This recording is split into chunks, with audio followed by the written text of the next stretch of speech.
This program is a presentation of UCTV for educational and non-commercial use only.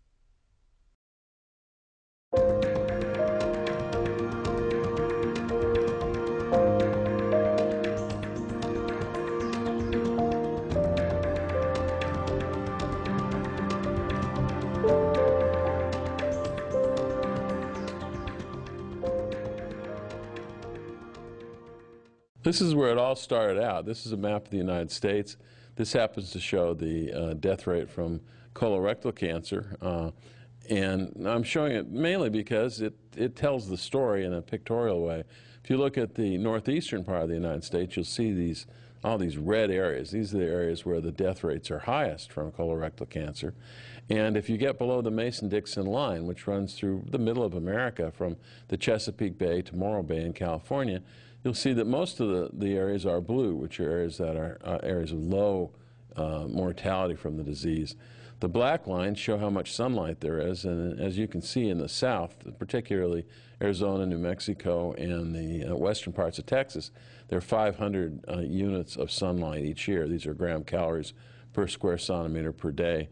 And in the northern part of the country, particularly the northeast, they are very low, down to 300 or so. And that's where you see the most concentration of red areas. The reason it's concentrated in the northeast versus the northwest is because there's a thicker ozone layer in the northeast. There is more air pollution from the products of combustion of high sulfur coal, and the weather is colder. This all led to a review of classical theories of cancer, and we've had a theory since 1902, it came from Boveri, that mutations were the cause of cancer. And they are a factor in cancer. Later studies refined that a bit, new models emerged in the 1980s, and more recently a mini-hit theory emerged that it has to be a lot of damage to the DNA to produce cancer. But what really hasn't gotten much attention is and maybe this is a good time for it on the 200th anniversary of the birth of Charles Darwin, is the concept of micro-Darwinian carcinogenesis. A mouthful, but just all it means is that when there's vitamin D deficiency, the cells lose their contact with one another.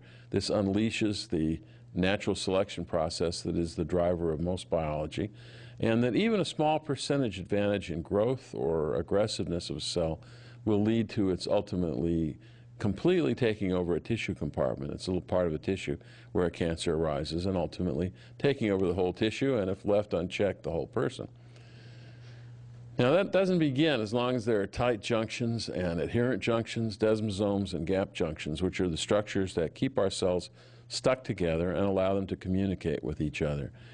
These are dependent on vitamin D. When the vitamin D level is low, people that aren't out in the sun may be working shift work, maybe they're using sunscreens whenever they're in the sun, or they're just avoiding it. These tight junctions tend to be diminished, and ultimately, if they get quite low in vitamin D, such as during the middle of winter, they can be lost. And when that happens, the cells pull apart, and they have the potential for being autonomous. And this is a closer look at these things. They are modified from cilia. You may remember from high school looking at a protozoan and seeing that there are these cilia that stick out from it that are used for propulsion, but they're also good for sticking cells together, and we still have them after all these millions of years of life on Earth.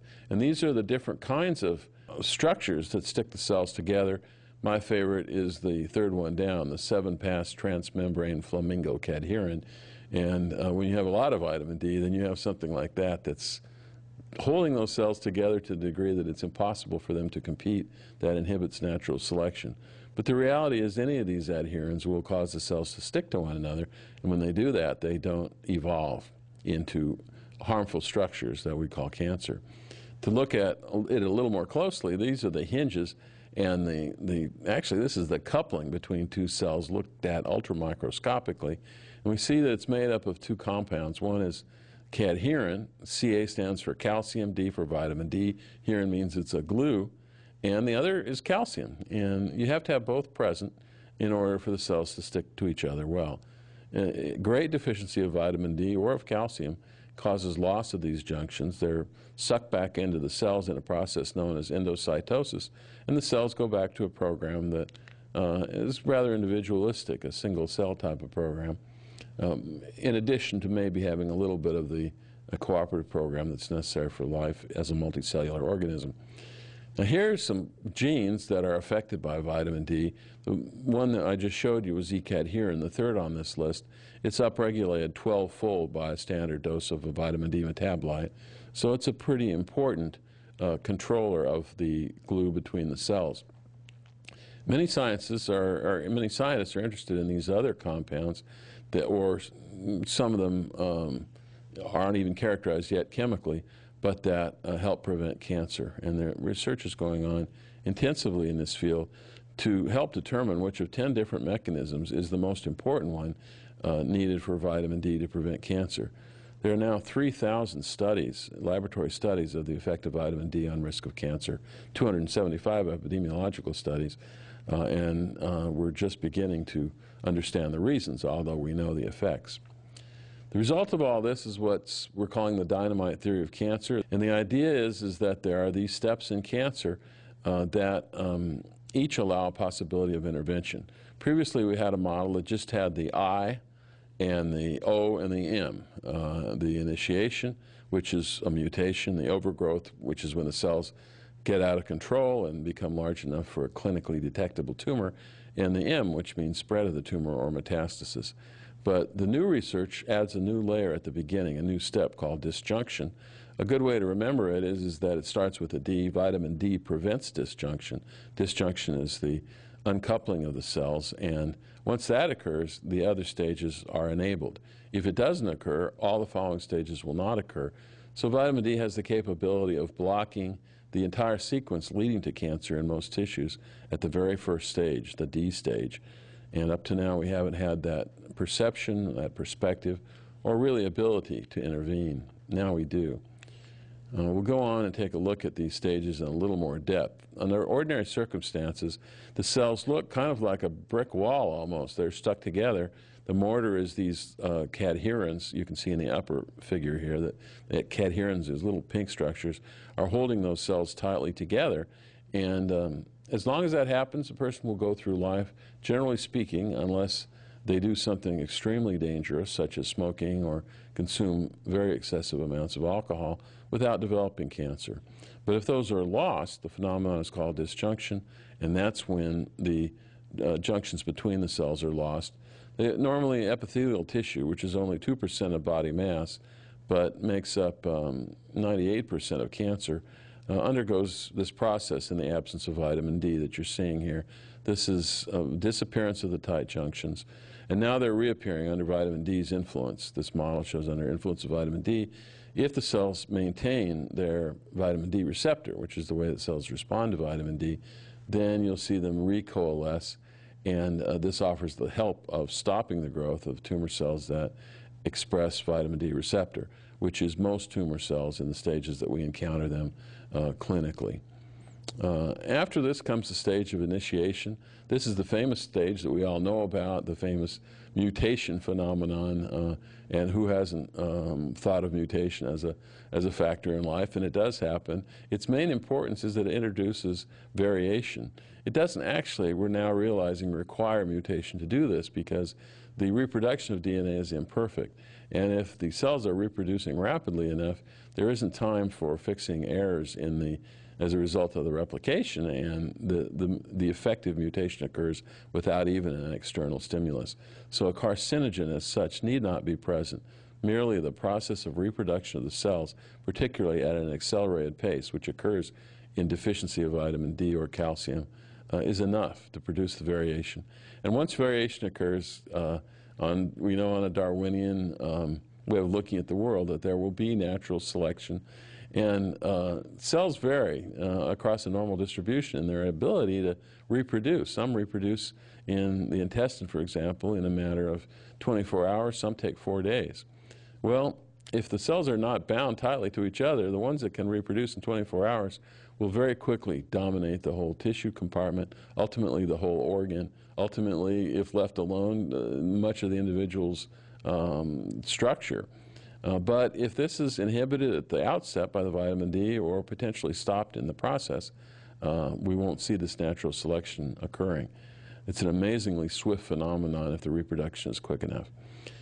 After that, we get to the stage of overgrowth, and this is when the cells just begin to reproduce at a rate because a clone has been selected, which is really rapidly reproductive, and it's starting to take over. We've calculated that only a 1% selective advantage is enough in 9,000 generations to cause one cell that has the advantage to take over the whole tissue compartment.